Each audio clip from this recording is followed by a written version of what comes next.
Welcome to Bruce Hurwitz Presents Meet the Experts. I'm your host, Bruce Hurwitz of Hurwitz Strategic Staffing. You can find us on the web at hsstaffing.com. I hope you'll consider us for all your staffing, career counseling, and speech writing needs. I am delighted to be joined today by Nitzan Mosery. We will be discussing investing in multifamily unit apartment buildings. Meet the Experts is sponsored by P&K CPAs. P&K is a full-service accounting firm. They provide accounting and consulting services to businesses ranging from startups to small and mid-cap companies to nonprofits as well as high-net-worth individuals. Contact them today for a free consultation at pk-cpas.com or call them at 973-882-8810. They will be happy to be of service. Nitzan, welcome to the show. Hi, thank you, Bruce. Pleasure to be here. Well, it's my pleasure. Please take a minute or two and introduce yourself to our audience. Sure, thank you. So my name is Nitzan Mosery. I am first generation American born here. Been in the real estate business, I would say full time for the last 10 years. Been involved in real estate pretty much all my life. Born and raised in New York City. I'd say about the age of 27, I went traveling around the world for several years, became a long-haired hippie, enjoyed myself. And then I met my wife while traveling, settled back in Israel. And then in 2009, we came back to the United States, where I started up my real estate business again, doing fix and flips, rentals, and then got myself into multifamily investing, where I now we acquire multifamilies in the southeast quadrant of the United States, anywhere from northern Florida all the way up to Virginia. And it's been awesome. The last 10 years, I've been focusing on multifamily, building our portfolio and creating passive cash flow for my investors and myself. And it's been an incredible journey. I now also created this year the Traveling Investor Coaching and Mentoring Program, where I work with people and show them how to create a company, a real estate company based on their lifestyle so that they can go out and live life on their terms. And it's been phenomenal. And I'm really having fun. And once again, thanks for having me.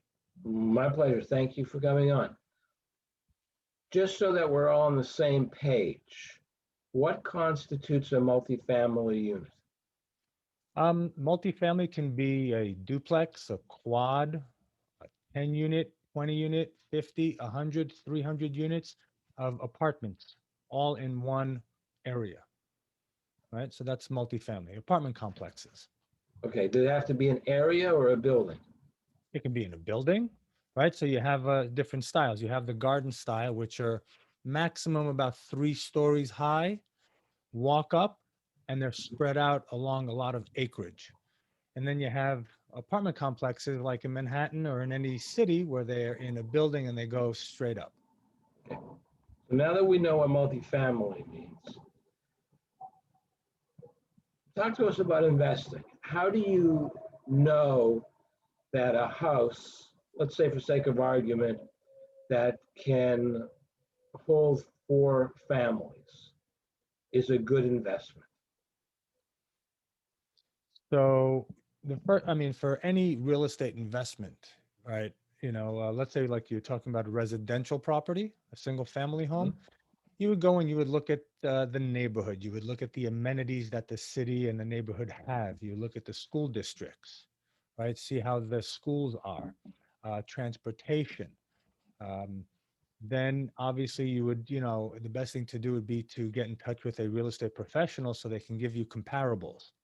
So you can evaluate where the value of the house that you're looking to buy can be, right? If renovated homes are going for 500,000 and non-renovated homes are going for 400, and you're buying a renovated home for 450, you could be getting a good deal, right?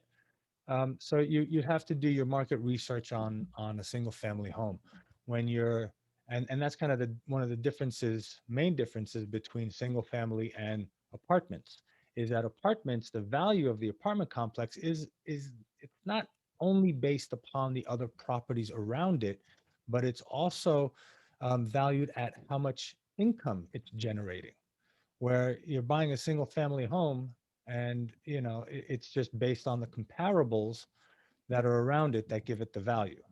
Multifamily, the value comes from the NOI, the net operating income that it brings in.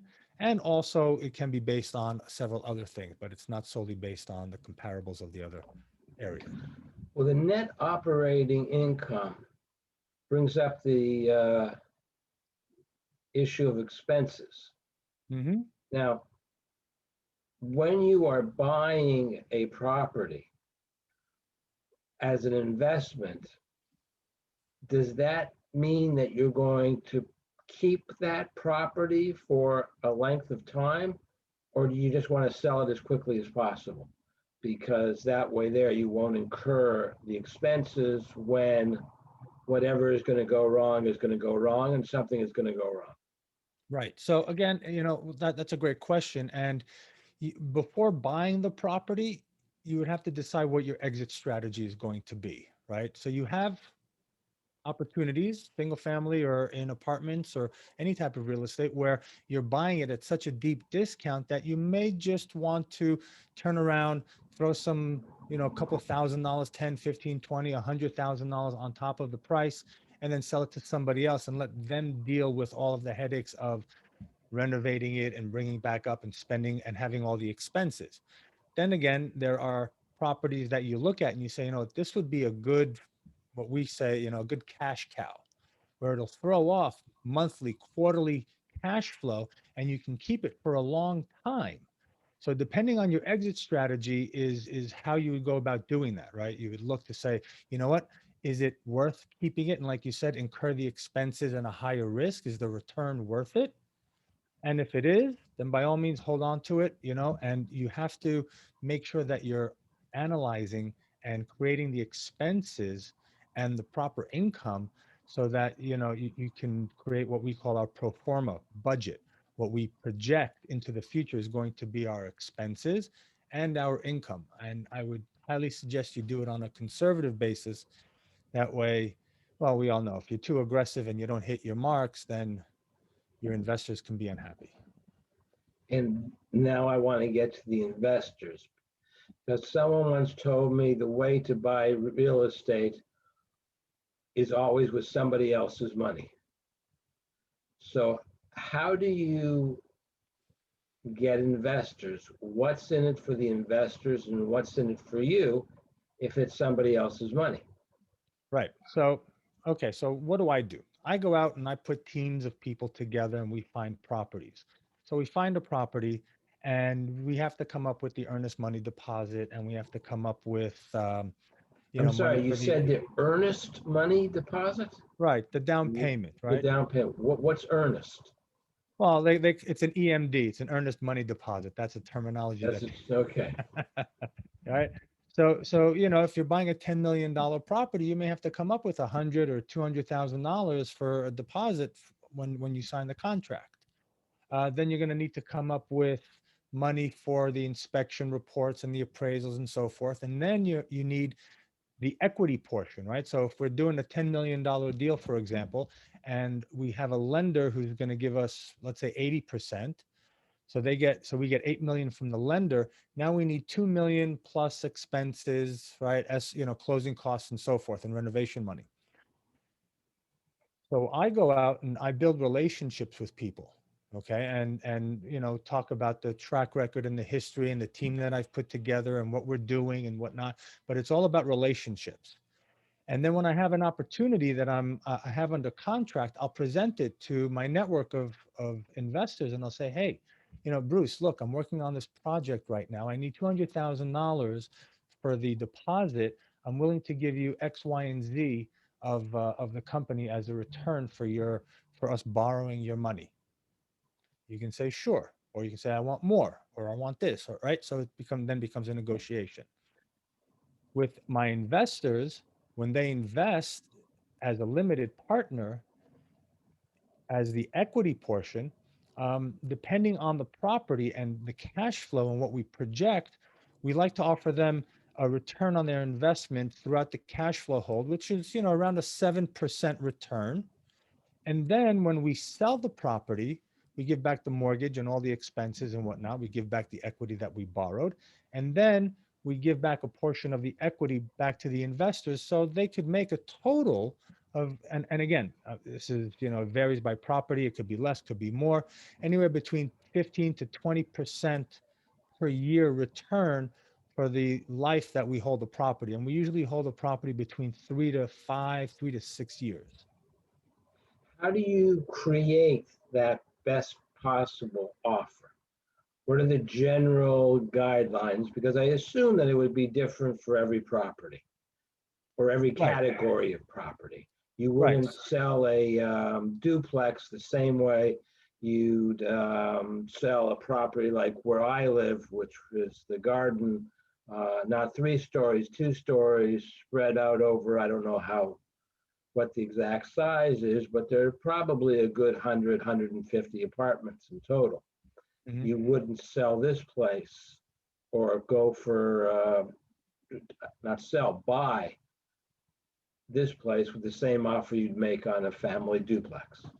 Right, right, of course. So you have to go back and look at the numbers. When we're doing a big multifamily project, I like to look at the cash flow that is coming in currently and what we project it to be over the next year, 2, 3, and whatnot. Then we take that um, after the mortgage is paid and after all the expenses are paid, how much is left over?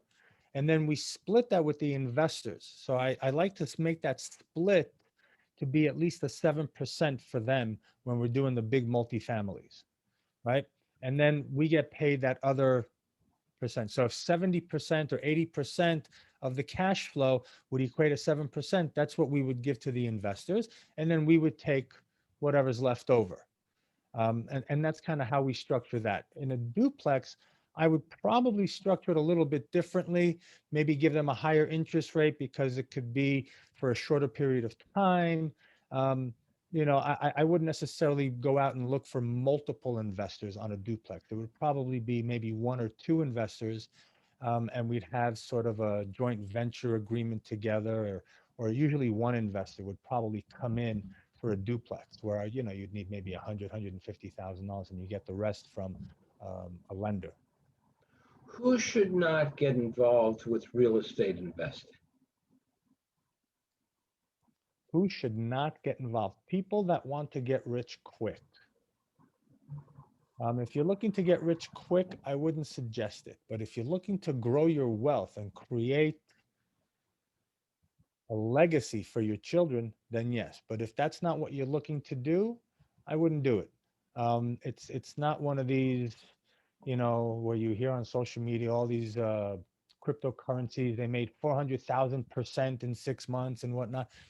That's not going to happen in real estate. What's going to happen in real estate is you're going to buy real estate. You're going to create longevity. You're going to create a legacy for your family and for people that will come after you. And you're going to benefit from all of the tax savings that you're going to get, the depreciation and so forth from that. So it's a great way to really create your wealth. So if you're not looking to create your wealth, don't do that. If you're looking for a 9-to-5 job, I wouldn't look into real estate. Okay. If you're someone who just doesn't understand and just doesn't like real estate, I wouldn't get involved in it. You really have to love what you do and enjoy it, and that's in any industry. When you're investing,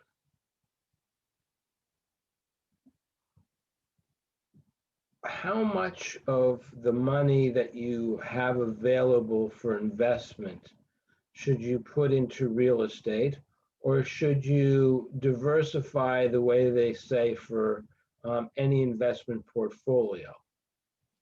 Is real estate, I mean, commercial real estate the last year wasn't so hot. Mm-hmm. It may or may not get better. Residential real estate in New York wasn't hot. literally and figuratively, in the South, it was very hot. If I'm not mistaken, it was so hot that Florida gained a seat in the House of Representatives and Texas gained 2 seats. And that's all movement from north to south. How do you identify when is a good time to get into real estate? It's always a good time to get into real estate. That makes it easy. Okay. Because every market, every city, every state is in a different flux of that market cycle, as you just mentioned, right? The South is hot, the North isn't. The West Coast, people are leaving. Texas, that area, it's booming, right? So what was I taught when I was learning multifamily and whatnot is that you want to go into a market that is on a downswing, that is low. You're going to pick up. Now, you don't want to be the first people to go into that market, right? You want to have a couple of other people go in, start the buzz, but you don't want to be too late, right? As well. So you need to really time it very well. And that's understanding the market and the market cycles and what to look for and all that. But you go into markets that have gone to the bottom, and then you start buying. That's the buyer's market. You start buying, buying, buying, buying, buying. And then what happens? Look at what happened to the Southeast, right? We came out of the '07, '08, '09 crash, and it just started booming and booming and booming. Back in 2010, I was buying single family homes, 3 bedrooms, 2 baths, 1,500 square feet for $16,000. That doesn't exist anymore. So if you can go into that market at the right time and buy and hold until that swing comes back up, and once it starts coming back up and more people come into that market, now it's a seller's market and you're a seller, that's where you're going to enjoy the ride the most. So real estate, always get into real estate. You just have to know what you're doing. You have to be able to read the market, the city, the state, what's going on, and time it correctly. Right now, you asked about how much money should we invest into real estate, or No, I percentage. didn't mean how much money. I meant percentage of your total available investment funds. So you see, in real estate, you can invest in so many different things, right? So it's not just a house. You can invest in a house. You can invest in short-term vacation rentals now that are huge. You can invest in self-storage. You can invest in warehousing. You can invest in office buildings that have been hit, like you said, in this past year. Maybe you go into a market, everything is cyclical. It goes up, it goes down. So if you can buy an office building right now and come up with some creative ways of reusing the space and whatnot, or keeping it as an office building, you may make a lot of money when the market comes back, and offices will come back, and they will come back because Sure. people have short-term memories, Yeah. right? Um, so then, and on top of that, now you have, you can buy notes, you can buy performing notes, non-performing notes, you can buy tax deeds, tax certificates. All this is involved in real estate. So you don't always have to just put your money into one type of asset, right? So for example, I have multifamily, I have a hotels, I have a glamping resort. Um, I flip houses as well. I continue to flip houses. I have a few short-term vacation rentals. So in real estate, in the global aspect of real estate, my money is in different assets in real estate. So if one dries up or has a hiccup, I have the other ones. What So about yeah. investing in the ancillary, if that's the right word, um, industries, I guess, that you may need? For example, in a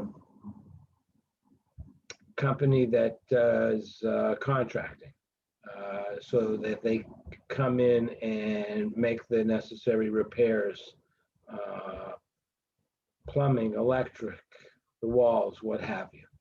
Mhm.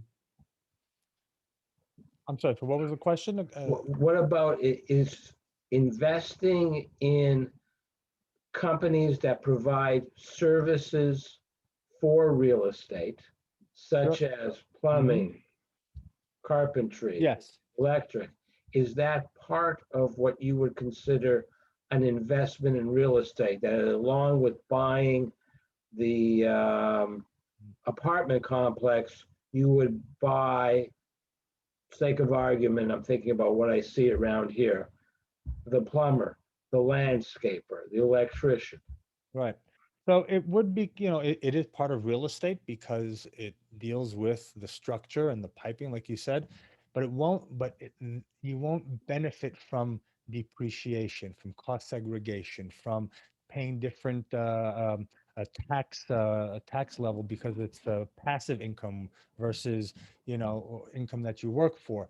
So it's a business. You can make a lot of money in that, but it also it's if the way I look at it, the plumber, if he's not the one going out there, unless you're a big company and you have 10, 20 plumbers working for you, but if you're the guy, if you're not working, you're not making money. Where in real estate, you can buy a property, you put a management company to manage the asset. Now you don't have to work, and then at the end of every quarter, they distribute whatever profits were left over, and that's your money. So it's a wonderful way to do hands off, but I wouldn't necessarily consider those ancillary real estate, right? The reason I was asking was I could see that if you own the, let's just stick with plumbing, the plumbing company, then perhaps you can lower your expenses. And if you lower your expenses, then there's more profit available for yourself and for your investors. Right. So I own a property management company, and we manage several of our own properties that we own, and we don't give ourselves a discount on it because we still have the same expenses as a normal property management company does.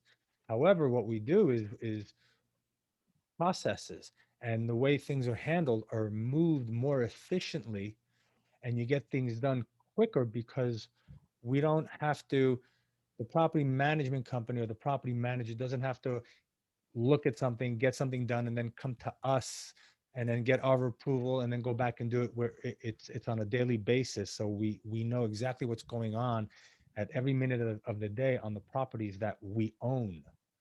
So this really makes it for a tight ship where we can really minimize expenses and get the job done correctly the first time.